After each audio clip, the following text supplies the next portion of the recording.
बैठ जाओ निशाना सामने बैठ जा। बांधे पे भाई हो लो बांधे पे। सबसे पहले तो रउआ के बहुत बहुत धन्यवाद जे यह आपद विपद के आपदा के स्थिति में रउआ हमनी के बीच में उपस्थित भइनी, एकरा खातिर बहुत बहुत धन्यवाद रउआ। जानब चाहब जा कि आइल वाले तरुआ तमाम असुविधा देखते हो सोशल मीडिया के माध्यम से रउआ हर चीज़ के अवगत हुई। एमे का करे लायक बा अभी फिलहाल कुछ जाने के कोशिश करो जरूर। माइक पर हम लोग सब के बीच में आइल भाई यही खातिर रउआ सब अपन परेशानी बताई कि मतलब अभी का कइल जा सकता। बाकी जितना कटान भइल अभी परसों एटीएम साहब से हमारी बात हुई, हम व्यक्तिगत रूप से भी लागल बने कि कहीं जमीन लेकर के वो पार और जे कटान के पीड़ित बा ओकरा के बसवा दिया जाओ जितना जल्दी हो गए। परसों अभी हम मुख्यमंत्री से मिल करके और बात रख करके आई बनी। अब ये आदेश भी दिखा दे, जिलाधिकारी बलिया के आदेश भी आ चुके हैं, तमाम प्रमुख सचिव के भी निर्देश दिहल गई बा, सारे विभाग के मतलब एक शीघ्र कार्रवाई कर अवगत करावल जाओ। तो हमार करम बा जो हमार व्यक्तिगत हाथ बहुत तो सरकार के भाई फंडा बा, लेकिन हमारा तरफ से जो लोग सब के सेवा होके के बाद निस्वार्थ और बिना मतलब लाग लपेट के वो हमार करम बा कि जितना अभी तक ले कटान पीड़ित हो गई तो जितना जल्दी हो सके उतना जल्दी जमीन हो जाता। एसडीएम साहब के भी हम लगेले बनी कि भाई आप भी अपने तरफ से प्रशासनिक अधिकारी हैं, प्रयास करिए। तो हम लोग जाएंगे तो जो चीज अगर 1 रुपया में देना है तो 5 रुपया कहेंगे लोग। आप सरकारी व्यवस्था में है तो आप कम करेंगे तो उसमें जैसे 1 लोग को बचना है तो 5 लोग बच जाएंगे आपके माध्यम से। जो पैसा देना है मैं खुद दे दूंगा। मैं उनसे कहा, बार बार उनसे बात भी हो रही है इस बात पे। और तो रात में जिसका जमीन है उससे फोन पे वार्ता भी हुआ, एक जमीन है तो उससे वार्ता हुई है। वो कहे कि भैया हम लोग आपस में परिवार में बात करके और हम बताते हैं। मैंने उनसे कहा कि देखिए हमको एक समाज के सेवा के रूप में जो कटान पीड़ित लोग हैं उनको बसवाना मैं चाहता हूँ। अगर आपका सहयोग होगा गुरु जी, अगर बस जाएंगे तो आप अपने नाम से ही सारा चीज बसवा दीजिए। पैसा मेरा और नाम आपका, मुझे कोई नाम भी नहीं कमाना। बोली बोली कपड़िया बाबा की वो मैं लगा दे रहा हूँ। और आपसे केवल इतना निवेदन है कि आप आशीर्वाद दे दीजिए कि आपके जमीन अगर आखिर बेचना ही है तो एक ऐसे पूर्ण काम में लगा दीजिए जो कि आपका काम भी हो जाए और लोग भी बच जाए और आपका नाम भी हो जाए। हमको नाम नहीं कमाना है, लोग बच जाए वही मेरे लिए काफी है। तो परसों बात हुई है, वो कहे हैं कि हम अभी बात करके अपने परिवार में और आप लोगों को बताते हैं, जैसे बताएंगे मैं तैयार हूँ उसके लिए। यहाँ कोई ये नहीं है कि हम कह दिए, जिस दिन से कहे हैं उस दिन से लगातार इस पर मेरा ध्यान है और मैं लगातार एसडीएम साहब के संपर्क में हूँ और लोगों के भी संपर्क में हूँ कि जल्दी से जल्दी ऐसा कहीं जमीन मिले जहाँ लोग बसे। अब यहाँ बसवाना होता लेके तो यहाँ तो बच जाएगा, लेकिन फिर वही स्थिति आएगा कि जिस गड्ढे से निकले उसी गड्ढे में फिर चले जाएंगे।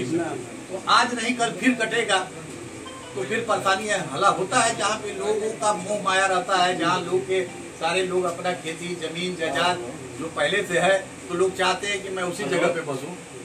लेकिन फिर भी मैं चाह रहा हूँ कि यहाँ से हट करके और उस पार लोग बस जाए और हरदम के लिए सुरक्षित हो जाए। बाकी आप लोग बताइए कि मेरा सोच अच्छा है या खराब। बात बाकी जाके जनता के तो सब हाल सब देखिए रहल गनी कतना करे लायक रहुआ सक्षम बनी एजा के लोगन खातिर स्थिति से निपटे खातिर लोगन बता। अभी जितना देखिए हम तो कही देनी है कि जितना लोग कटान में बाढ़ उतना लग के हम और एसडीएम साहब बैठा नहीं आ जाता। ये बात के बात चला था कि भाई इतने जमीन में हम लोगों का व्यवस्था हो जाएगा, उतने जमीन के लिए बात चल रहा है। उनके पास है जमीन काफी 10-12 बीघा है। तो मैं कहा भाई एसडीएम साहब भी कहे कि कम से कम पूरा नहीं देंगे तो जितने लोग को हमको बसाना है उतनी जमीन आप दे दीजिए। जो लोग बच जाए उनको लिए भी आप नहीं ठीक है भाई। पहला फेज में तो भाई ये कटान पीड़ित जो हो गया है उनको तो बसवाना है। कितने दिन तक बंधे पे जाएंगे, कितने दिन तक अपना समस्या में कुछ ही होगा कि केहू के आधा घर गिर जाता, आधा लागल रह। ना वो तो ठीक बा। कोनो स्थिति में नहीं रह जा, वो तो लिए करी। जब तक गिर नहीं जाए तब तक लिखात नहीं है। ना देखिए, हम जो सरकार की व्यवस्थाएं से जमीन मिलेगी वो अपने स्तर से करेंगे, जो भी करना है। मेरा सहयोग है कि भाई जो कट रहे हैं उनको भी सहयोग हो जाए। उसके लिए हमसे जो भी एसडीएम साहब मदद मांगेंगे, मैं एनी टाइम तैयार हूँ। मैं बार बार उनसे कह भी रहा हूँ कि हमारे तरफ से जो भी सहयोग लेना है आप ले लीजिए, लेकिन इन लोगों को फंसवाइए। मुख्यमंत्री जी से भी मैंने इस बात को रखा है, परसों व्यक्तिगत रूप से मिलकर भी आपको कागज आप लोगों को दिखा दूंगा, आदेश का भी। सारे अधिकारियों को निर्देशित हो गए हैं, चाहे बिजली विभाग का समस्या हो, चाहे स्वास्थ्य का समस्या हो, चाहे ये कटान का समस्या हो, चाहे शिक्षा का समस्या हो, जिस भी चीज का समस्या बैरिया विधानसभा में है, उस सारे मुद्दों को मैंने प्राथमिकता से रखा है। और ये भी कहा है कि माननीय मुख्यमंत्री जी, कार्यकर्ता हमारे लिए सबसे रीढ़ की हड्डी है और कार्यकर्ताओं का अपमान उचित नहीं है पार्टी के लिए। इसलिए कार्यकर्ताओं के विचार से एक ऐसा योजना बनाइए जिससे कि कार्यकर्ता को, भाई जब बूथ पे कहीं वोट दिलाने जाता है तो कार्यकर्ता जाता है और गांव के लोग उस कार्यकर्ता को पकड़ते हैं कि मेरा काम नहीं हो रहा। वो कार्यकर्ता के लिए असमंजस की स्थिति बन जाती है कि मैं पार्टी में हूँ, हमसे लोग उम्मीद रखे हैं, वोट दिलवाए हैं, तो इनका काम नहीं होगा, तो कार्यकर्ता गाली सुनते हैं। तो इस बात को मैंने रखा है, उस पर अभी डीएम साहब को आदेश भी हो चुका है कि ये जो सुझाव है इस पे आप कार्रवाई करते हुए हमको अवगत कराएं। सारे पेपर, ऐसा नहीं है कि कोई चीज मेरे अधिकार में है, अभी सारे पेपर आपको आदेशित दिखा दिया जाएगा कि ये आदेश हो गया। काल जब बलिया में मीटिंग भई रहा, कुछ ओकरा बारे में जानकारी ना? काल तो हम वही करें बलिया में काल नीरज शेखर जी या प्रभारी मंत्री जी सब के किए होंगे लोग अपने स्तर ना वो जानकारी ना। ठीक बा, हमने के जानता कि भाई हम अपने हिसाब से, हम अपना हिसाब से चलेंगे, हम अपना हिसाब से करेंगे। बहुत ज्यादा सरकार के भाई अपन काम बा, सरकार अपना नियम से चलेगी, हमरा वो नियम से नहीं चलेंगे। हमरा पे कौन पाबंदी बा? हमरा तो कहीं अगर मिली तो ले करके बसवा देवे के बाद, तो हमरा पे कौन पाबंदी बा? सरकार ओकरा खातिर सोची कि भाई नियम में बा कि ना हो, नियम में बा कि ना। हम तो ये कह सकते कि भाई प्रशासन से सहयोग लेवे खातिर रखे के पड़ी, उनका लगला से जो 1 रुपया में होके के बाद तो कमों में हो जाएगी। और जहाँ 1 लोग बसे के बाद जब 5 लोग बस सकता है, खाली सरकार के तरह हमने की व्यवस्था चाहिए। और लोग का जानकारी बा कि कहाँ पे वो लगा दी अपन टीम, भाई विभाग लगा दी टीम, तो कहीं ना कहीं जमीन तो उपलब्ध होबे करी, ऐसा बात नहीं है। और जो दाम वाजिब वो देवे खातिर हम तैयार बनी, एक में कही थी। बाकी हम रोगा सबे बताएं कि क्या करे के बाद और के हो जानता हमने के बीच में ये सब चीज अपने भी सब कुछ बता दी सबे। ये नहीं है कि आज कहानी चल गई रोगा सबे के साथ अब नाहियो बीच में आए तो रोगा सबे के संज्ञान में बात हमारा चला था, हम बराबर एकरा के लेकर के और एथी में पानी बिना केहू तरी कल्याण। मैं अपने तरफ से मैं अपने तरफ से अपने ग्राम वासियों की तरफ से माननीय श्री सुभान सिंह जी का हार्दिक अभिनंदन वंदन करता हूँ।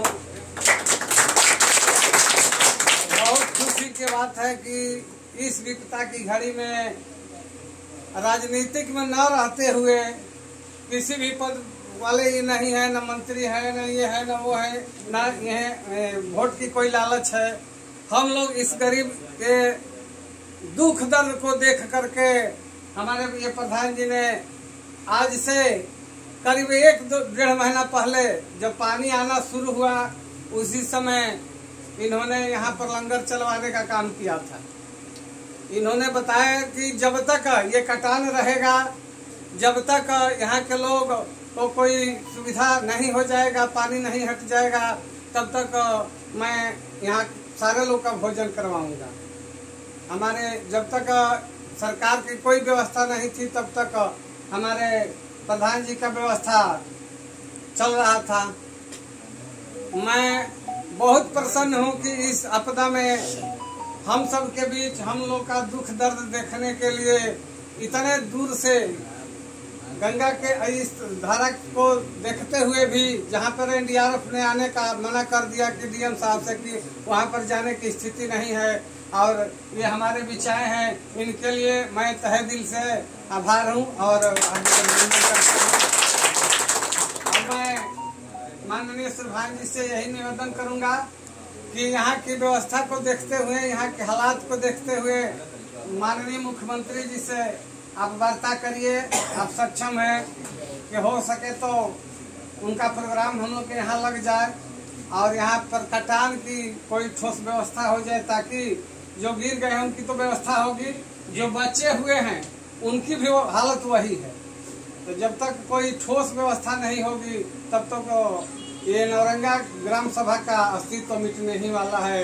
इसके लिए मैं आपसे बार बार निवेदन करूंगा और यही कहूंगा कि इस पे कुछ देखिए, आपका सुझाव या आपका विचार जो भी है, मैं आपके सारे सुझाव और विचारों से सहमत हूँ। और जो कटान का मामला है, मैं परसों ही मुख्यमंत्री जी के संज्ञान में व्यक्तिगत रूप से मिल करके मैंने रखा है। अभी जो आदेश हुए हैं, अभी मोबाइल फ्री हो रहा, मैं आप सबको कागज दिखा दे रहा हूँ, आप लोग देख लीजिए। आदेश भी हो गए हैं, संबंधित जितने अधिकारी हैं, जो भी जनता की समस्याएं हैं, जो भी कार्यकर्ता की समस्याएं हैं, जो भी कटान की समस्याएं हैं, सारी चीजों पे आदेश हो गए हैं। मैं अभी कागज अभी आप लोगों को दिखाऊंगा। रही बात की जो मेरे स्तर से मैं कहा कि सहयोग होने लायक है, उसमें निसंकोच 12 बजे रात को भी आप लोग याद करिएगा तो आप लोगों का सहयोग जरूर रहेगा। इसके लिए आप लोग अस्वस्थ एकदम रहिए। अब आप लोग के बीच जितनी भी व्यवस्था है ये हमारे महानुभाव बता दिए, व्यवस्था दिखा दिया जाएगा कि कितना क्या हुआ है। और अपने तरफ से इस पर पहले विशेष हम लोग को ध्यान देना है कि सरकार को छोड़ करके इन्होंने अपने तरफ से ये व्यवस्था की है कि कहीं भी जमीन खरीद कर जितना लोग गिरे हैं उनको मैं बसा दूंगा। इसके लिए मैं बहुत बहुत आभारी हूँ और हार्दिक अभिनंदन करता हूँ।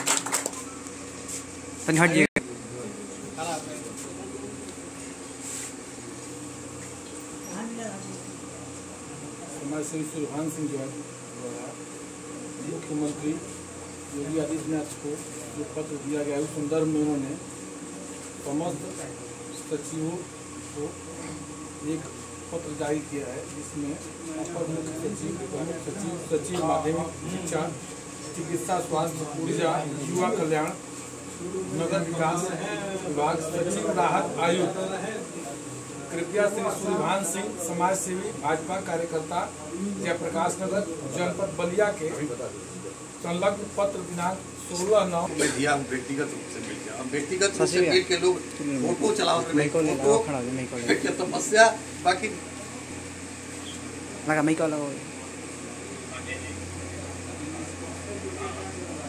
ये भी बहुत सुन ले लगा दो मैं लगा देना।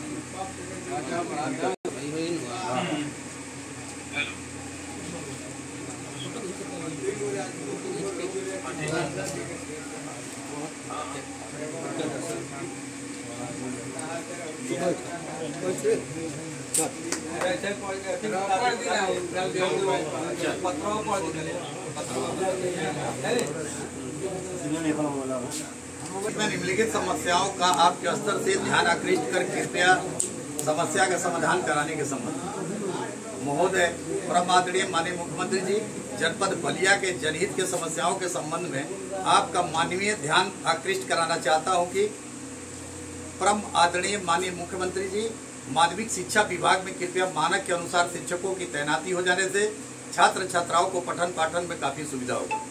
नंबर 1। नंबर 2, परम आदरणीय माननीय मुख्यमंत्री जी, बैरिया विधानसभा क्षेत्र के अंतर्गत सोनबरसा CSC 100 बेड एवं माननीय लोकनायक जयप्रकाश नारायण जी के गांव में 100 बेड का CSC जो आपके स्तर जो आपके कर कमलों से शिलान्यास हुआ, इस पर कृपया मानक के अनुसार चिकित्सक, एम्बुलेंस, जांच मशीन, कर्मचारी एवं अन्य सुविधाओं से परिपूर्ण करने के लिए संबंधित अधिकारी को निर्देश देने की कृपा करें ताकि क्षेत्रीय जनता को स्वास्थ्य की समस्या को लेकर रात बिरात कभी भी परेशानी न उठानी पड़े। साथ ही यह भी निवेदन है कि लोकनायक जयप्रकाश नारायण जी के गांव जो 100 बेड के अस्पताल का शिलान्यास आपके कर कमलों से हुआ है, उसका उद्घाटन लोकनायक जयप्रकाश नारायण जी की जयंती 11 अक्टूबर को आपके ही कर कमलों से हो जाता तो बहुत बड़ी कृपा होती। तीसरा, परम आदरणीय माननीय मुख्यमंत्री जी, बैरिया विधानसभा में सबसे बड़ी जटिल समस्या गंगा और घाघरा नदी के कटान, दैवीय आपदा के कारण तमाम लोग घर से बेघर हो रहे हैं। किसान भाइयों का उपजाऊ भूमि नदी के कटान से कटने के कारण जीविकोपार्जन पर भी विकट समस्या उत्पन्न हो रहा है। इन समस्याओं को आप जैसे संत जो प्रदेश के मुखिया की कुर्सी पर बैठे हैं, जिनसे लोगों को आप पर विश्वास भी है कि आप कटान में विलीन घर, मकान, कृषि उपजाऊ भूमि जिसकी किसान भाइयों का कटा है, उसके जीविकोपार्जन एवं बसने हेतु जमीन, घर बनाकर रहने में आप जांच कराकर शीघ्र उचित लोगों की सहायता करेंगे। कृपया इस जटिल समस्या का समाधान शीघ्र करने की कृपा करें। ठीक है, बहुत धन्यवाद। माननीय मुख्यमंत्री जी, बैरिया विधानसभा क्षेत्र के जले ट्रांसफार्मर को समय से बदलने एवं रोस्टर के हिसाब से क्षेत्रीय जनता को बिजली दिए जाने, बिजली की बार बार कटौती न करने एवं जर्जर तारों के कारण बराबर घटना न हो सके, इसलिए जर्जर तारों को बदलने के संबंध में कृपया संबंधित विभाग के अधिकारी को निर्देश देने की कृपा करेंगे तो बड़ी कृपा होगी। उसपे पत्र जो जारी हुआ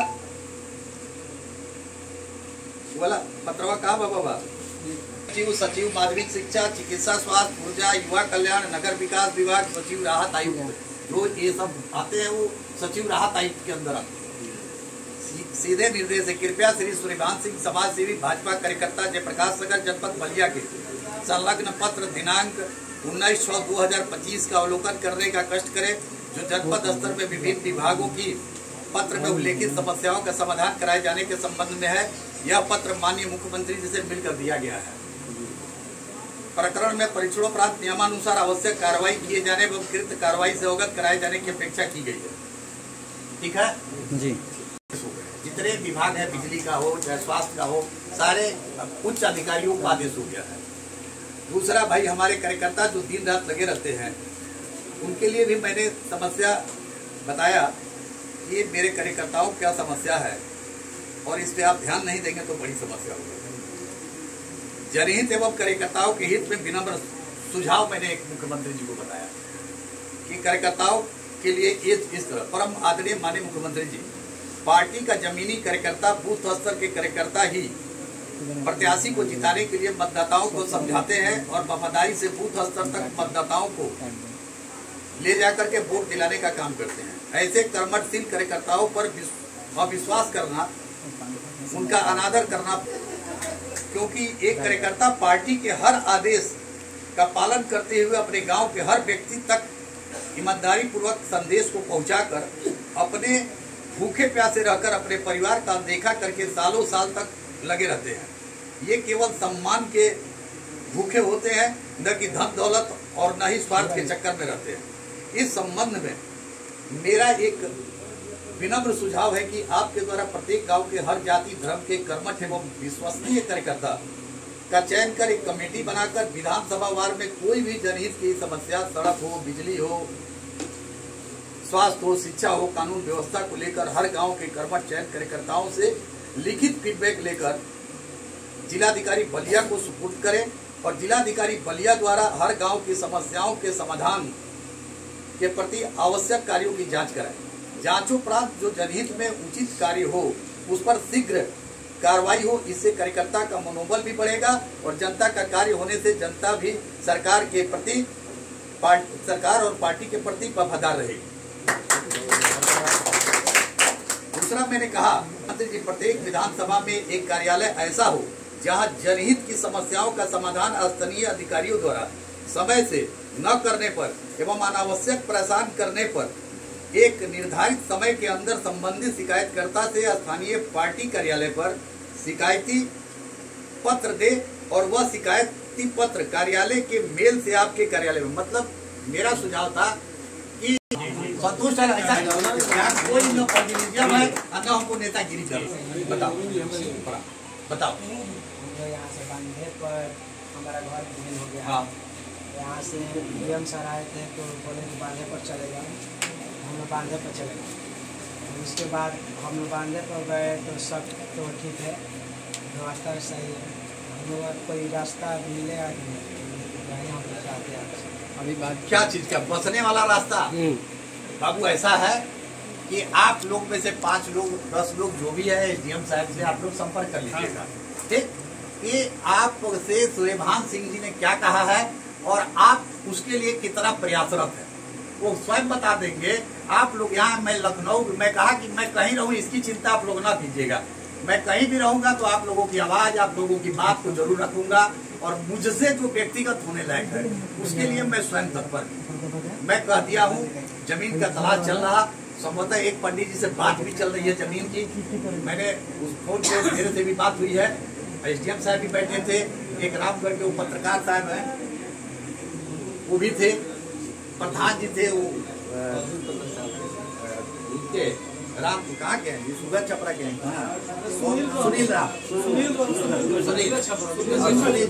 सुनील जी थे।